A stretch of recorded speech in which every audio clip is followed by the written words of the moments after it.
Je possède une harpe celtique de taille moyenne, c'est-à-dire 27 cordes. Quand je me la suis procurée, je ne savais pas tout ce que cet instrument renfermait. Un soir, je me suis mis à pincer quelques notes, presque au hasard, et l'instrument s'est mis à faire entendre des harmonies tout à fait suaves et imprégnées de l'esprit.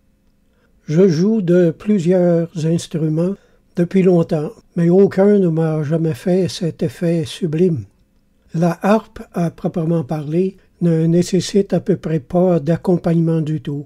C'est un instrument béni qui se suffit à lui-même. Quelques cordes pincées, quelques notes et ça remplit tout. La harpe est un instrument de prière et d'adoration. On comprend pourquoi elle possède un caractère si timide. Tout ce qu'on y joue semble intime. La harpe comprend immédiatement ce que je ressens, que ce soit de la tristesse, de la mélancolie, de l'essolement, les différentes blessures de cœur, émotions intangibles, soupirs inexprimables de l'âme, impossibles à mettre en parole.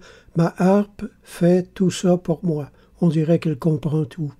C'est un instrument qui me fait entrer en colloque avec Dieu. Et pour cela, il faut en jouer très tard, ou même la nuit, de préférence. Je ne comprenais pas pourquoi elle semblait perdre ses capacités spirituelles durant le jour, jusqu'à ce que je comprenne, à la fin, que la harpe est comme une colombe timide et farouche qui rend le bruit en horreur. Il y a 2 jours, à 3h30 du matin, j'ai joué un petit quelque chose au hasard, et j'ai tellement ressenti l'Esprit de Dieu.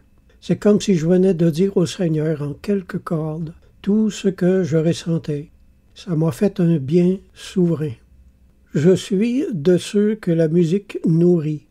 Lorsque le Seigneur m'en donne l'inspiration, je n'ai qu'à jouer un peu pour me sentir édifié et fortifié, comme si je venais de passer une demi-heure à louer le Seigneur. Je comprends pourquoi le roi David prophétisait accompagné de sa harpe. Pour ce que nous en savons, il semble que toutes les prophéties de David soient nées de la harpe. David priait avec sa harpe, il pleurait avec sa harpe, il louait, il adorait et même exhortait avec sa harpe. Je n'avais jamais fait le rapprochement entre cet instrument et le don de prophétie.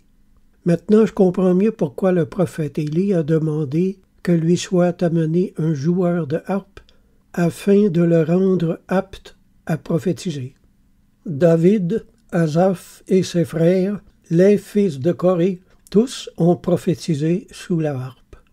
David également avait aussi consacré 400 joueurs de harpe pour louer le Seigneur tous les jours. La présence de l'Esprit devait pouvoir se ressentir dans tout Jérusalem. Les hommes et les femmes, soumis aux soucis de la vie quotidienne, pouvaient s'arrêter un moment, faire silence, écouter au loin cette musique et ces chants inspirés, et pouvoir ainsi retrouver la paix, la confiance et la sérénité à tout moment. Je crois que Dieu a consacré lui-même la harpe comme instrument du culte divin, car il l'a utilisée durant des milliers d'années. Amen.